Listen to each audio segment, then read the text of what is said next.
इस बात में तो कोई शक नहीं कि इस दुनिया में जो भी इंसान आया है उसको एक ना एक दिन मरना जरूर है।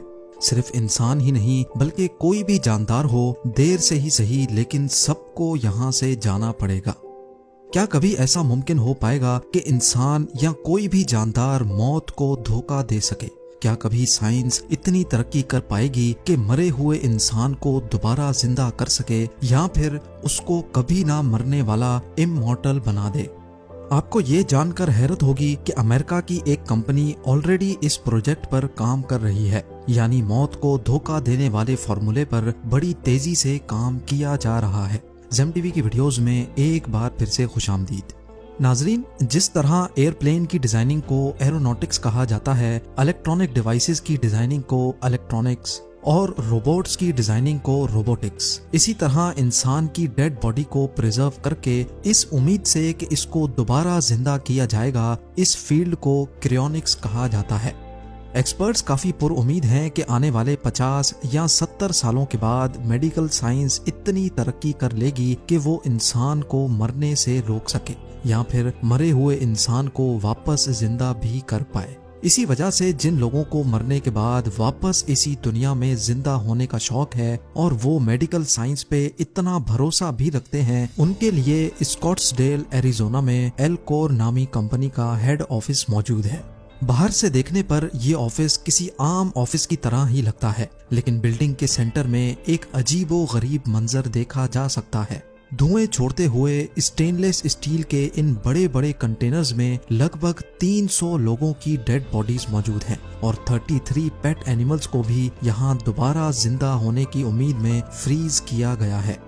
यहाँ इंसान की मौत को उस अंदाज से नहीं देखा जाता जैसे हम देखते हैं, बल्कि एलकोर की टीम का मानना है कि ये लोग भी नॉर्मल इंसान हैं, बस उनका दिल नहीं धड़कता और वो एक लंबे अरसे तक चुपचाप सो रहे हैं। इसके अलावा इनकी बॉडी का हर एक पार्ट बिल्कुल परफेक्ट कंडीशन में है। हम ये भी कह सकते हैं कि इन 300 लोगों के लिए वक्त अगली कई दहाइयों के लिए रुक गया है। 70 सालों के बाद अगर वाकई मेडिकल साइंस इनको जिंदा करने में कामयाब हो गई तो ये अपने फ्यूचर में वापस जिंदा किए जाएंगे, जैसा कि टाइम मशीन या टाइम ट्रेवल जैसी साइंस फिक्शन मूवीज में देखा जाता है। इन कंटेनर्स के अंदर इतनी शदीद ठंडक है जितनी दुनिया के सबसे ठंडे इलाके एंटार्क्टिका में भी नहीं होती। लिक्विड नाइट्रोजन से भरे हुए इन कंटेनर्स के अंदर का टेम्परेचर हैरत अंगेज तौर पे -196 डिग्री सेल्सियस होता है, जिसको कंप्यूटर की मदद से 24/7 कंट्रोल किया जाता है और पावर आउटेज की सूरत में बैकअप जनरेटर्स भी मौजूद हैं। एक बड़े कंटेनर में 4 फुल बॉडी पेशेंट्स और 5 न्यूरो पेशेंट्स यानी सिर्फ उनके सर मौजूद हैं। जी हाँ, ये छोटा कंटेनर सिर्फ इंसान के सर और चेहरे को फ्रीज करने के लिए बनाया गया है। 300 में से 116 पेशेंट्स ने सिर्फ अपने सर फ्रीज करवाए हैं, जिसमें उनका ब्रेन और उसमें मौजूद तमाम मेमोरीज और डाटा 100% सेफ है। क्रायोनिक्स रिसर्चर्स का मानना है कि जब इनको वापस जिंदा किया जाएगा तो इनका सिर्फ फेस और ब्रेन इनका अपना होगा, जबकि इनके बकाया बॉडी पार्ट्स आर्टिफिशियल होंगे। इनको अपने मरने से पहले की तमाम चीजें अच्छी तरह याद होंगी और वो अपने ब्रेन को वैसे ही इस्तेमाल कर पाएंगे जैसा एक नॉर्मल इंसान करता है। इनकी आर्टिफिशियल बॉडी इनके अपने ब्रेन से सिग्नल भी रिसीव करेगी और इनका आर्टिफिशियल हार्ट वैसे ही ब्लड को पंप करेगा जैसे असली दिल करता है। लेकिन सवाल ये है कि ये सब मुमकिन कैसे होगा? क्रायोनिक्स इतना सिंपल भी नहीं है जितना हमें नजर आ रहा है। सिर्फ लिक्विड नाइट्रोजन में बॉडी को डाल देने से काम नहीं चलेगा, बल्कि ये एक फुल प्रोसेस है और बहुत कॉस्टली भी। फुल बॉडी को 50 सालों के लिए क्रायो प्रोटेक्ट करवाने के लिए $2,20,000 यानी तकरीबन 1,65,00,000 रुपए लगते हैं, और अगर किसी को सिर्फ अपना सर क्रायो प्रोटेक्ट करवाना हो तो उसके $80,000 अपने मरने से पहले ही पे करने पड़ते हैं, जो तकरीबन 60 लाख रुपए बनते हैं। कंडीशंस एक्सेप्ट करने के बाद जब सारी डॉक्यूमेंटेशन कंप्लीट हो जाती है तो अब पेशेंट का नाम एलकोर की वेटिंग लिस्ट में शामिल कर लिया जाता है। वेटिंग लिस्ट का मतलब होता है कि एल्कोर के डॉक्टर्स की टीम अब पेशेंट के मरने का इंतजार करने लगती है। जी हाँ, डॉक्टर्स की एक रिमोट टीम जो 24 घंटे ऑन कॉल रहती है। जैसे ही उनको खबर मिलती है कि पेशेंट मरने वाला है तो वो फौरन हॉस्पिटल पहुंचकर अपने खास इंतजामात करना शुरू कर देती है। पेशेंट के मरने के फौरन बाद उसको 1 घंटे के अंदर अंदर एल्कोर की फैसिलिटी में लाया जाता है और उसकी बॉडी पर क्रायो प्रोटेक्शन का प्रोसेस स्टार्ट कर दिया जाता है। एक्सपर्ट्स का मानना है कि मरने के बाद जितना जल्दी उस पर प्रोसेस स्टार्ट किया जाएगा उतना ही उसके दोबारा जिंदा होने के चांसेस बढ़ जाते हैं। लेकिन आखिर वो कौन सा प्रोसेस है जो दोबारा जिंदा करने के लिए बहुत इम्पोर्टेंट है? मरने के बाद इंसान का दिल बंद हो जाता है और इसके साथ ही ब्लड का फ्लो भी वेन्स में रुक जाता है। जब बॉडी के डिफरेंट पार्ट्स तक ब्लड की सप्लाई नहीं पहुंचती तो एक एक करके ये पार्ट्स भी फेल होना स्टार्ट हो जाते हैं। मरने के बाद से लेकर क्रायो प्रोटेक्शन का प्रोसेस स्टार्ट होने तक पेशेंट के अंदर ब्लड का फ्लो लाजमी रखना होता है ताकि ब्रेन और ऑर्गन्स तक ब्लड पहुंचता रहे। इसके लिए पेशेंट की चेस्ट पर एक मैकेनिकल पंप लगाया जाता है जो आर्टिफिशियली उसके ब्लड को बॉडी पार्ट्स तक पंप करता रहता है। लेकिन मामला यहाँ खत्म नहीं होता। इसके बाद ऑपरेटिंग रूम में स्टार्ट होता है असल एक्शन।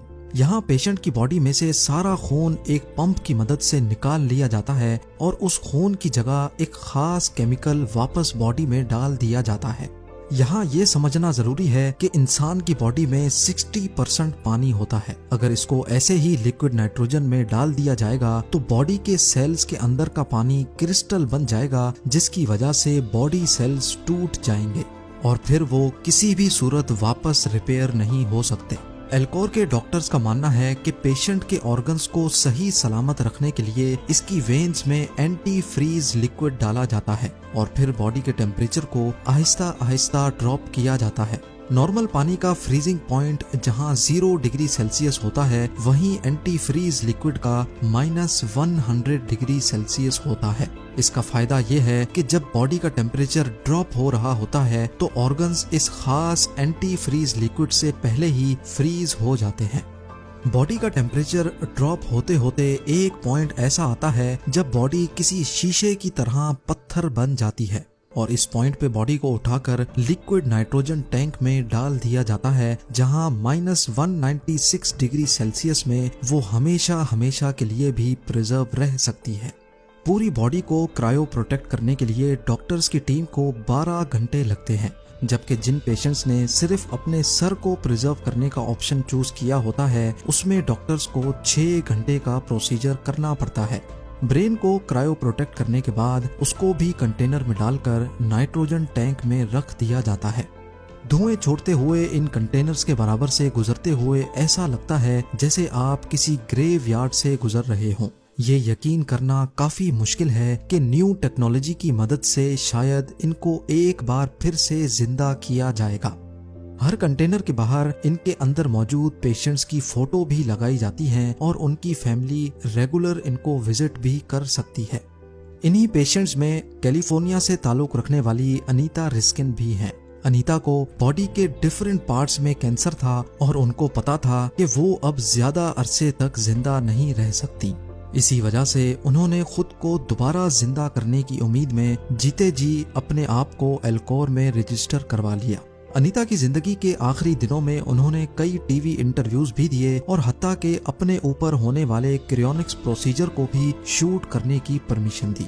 अनीता के हस्बैंड, जो कि आखिरी सांस तक अपनी बीवी का साथ देते रहे, उन्होंने भी खुद को क्रियोनिक्स के हवाले करने का फैसला किया है, इस उम्मीद से कि आने वाले सालों में वो दोबारा अपने पार्टनर से इसी दुनिया में मिल सकें।